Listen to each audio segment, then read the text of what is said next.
1 जुलाई से आरटीओ के नए नियमों को मुंबई की दृष्टि से समझाया गया है, सरल भाषा में, सूचनात्मक और जागरूकता बढ़ाने वाले अंदाज में। 1 जुलाई से आरटीओ के नए नियम क्या बदलने जा रहा है आपके शहर मुंबई में। नमस्कार दोस्तों, आप सुन रहे हैं एआई यात्रा, देश दर्शन पॉडकास्ट, और आज हम बात करेंगे 1 जुलाई 2025 से आरटीओ द्वारा लागू किए जा रहे नए नियमों की, जो देश भर में चर्चा का विषय बने हुए हैं। लेकिन क्या ये नियम मुंबई में भी लागू हो रहे हैं? कौन से नियम से आपको फायदा हो सकता है और किन बातों का ध्यान रखना जरूरी है, आइए जानते हैं इस पॉडकास्ट में। एंड ऑफ लाइफ वाहन और फ्यूल बैन। सबसे बड़ा बदलाव सामने आया है दिल्ली एनसीआर में, जहां 1 जुलाई से 10 साल पुराने डीजल और 15 साल पुराने पेट्रोल वाहनों को ईंधन नहीं दिया जाएगा। इसे कहते हैं ईओएल, एंड ऑफ लाइफ वाहन नीति। दिल्ली में पेट्रोल पंप पर अब कैमरे लगाए गए हैं, जो गाड़ियों के नंबर प्लेट स्कैन करके तय करेंगे कि वो गाड़ी वैध है या नहीं। मुंबई में अभी ऐसा कोई फ्यूल बैन लागू नहीं हुआ है, लेकिन महाराष्ट्र सरकार पहले ही निर्देश दे चुकी है कि 15 साल से पुराने वाहनों को 30 जून 2025 तक स्क्रैप या रिन्यू कराया जाए। तो अगर आपकी गाड़ी पुरानी है और रजिस्ट्रेशन 15 साल से ऊपर का है, तो सावधान हो जाइए, क्योंकि भविष्य में ये नियम मुंबई में भी आ सकते हैं।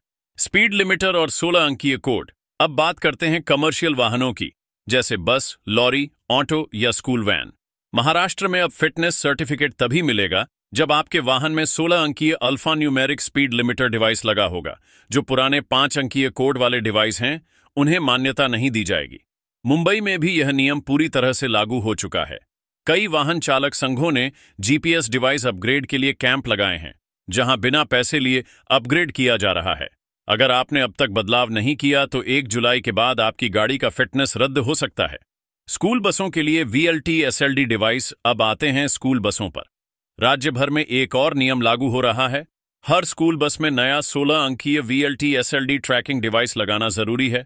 हालांकि नागपुर जैसे शहरों में इसका विरोध हो रहा है, लेकिन मुंबई में धीरे धीरे लागू होने की प्रक्रिया शुरू हो चुकी है। इसका उद्देश्य बच्चों की सुरक्षा सुनिश्चित करना है, ताकि हर बस की रियल टाइम ट्रैकिंग हो सके और किसी भी इमरजेंसी में लोकेशन मिल सके। तो अगर आप स्कूल बस चलाते हैं तो जल्द से जल्द इस डिवाइस को लगवा लें।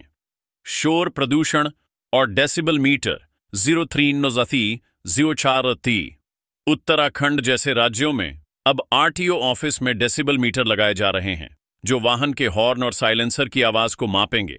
हालांकि मुंबई में यह सिस्टम अभी नहीं आया है, लेकिन शोर प्रदूषण पर नियंत्रण के लिए यह जरूरी कदम है।